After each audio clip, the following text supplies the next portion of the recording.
Ова е девијантно алкохолизирано обвинение и порача Боки 13 на обвинителката Вилма Русковска на стартот на судењето за меѓународен сојуз. Ова дојде откако според зборовите на Јовановски, обвинителката го етикетирала како девијантно криминален ум. Русковска вели дека не прецизирала на кого мисли со тие зборови, а за Јовановски кажа дека не било прв пат да се служи со лични квалификации. Он е обвинет, мене прво ме направи корумпиран обвинител, па со ништо не успеа тоа да го докаже. И секакви квалификации користи, што стварно не му доликуваат.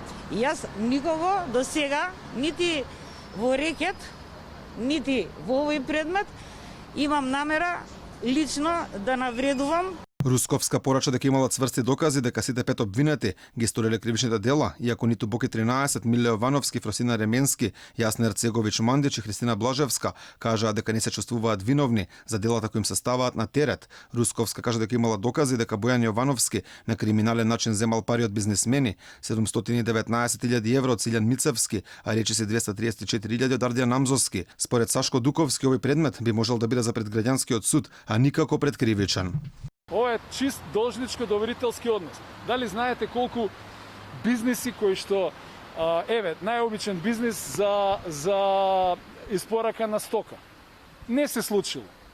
Платени се парите, не се случило. И што е сега тоа, измама ли? Значи никаква измама тука не станува збор. Иако не стигна ги даде своите воведни зборови, пред медиумите застана Фросина Ременски, која кажа дека не е виновна за кривично дело измама, а за прашана дали имала средби со бизнисмените Мицевски и Јамзовски, реши да ги нападне новинарите. Генерално, ако сакате да ви одговарам прашања нарачани од јавно обвинителство, мислам дека тоа ниту е фаза по самата судска постапка, ниту пак е контекст кој што е за мене веродостоен, а е срочен во една реченица на јавното обвинителство.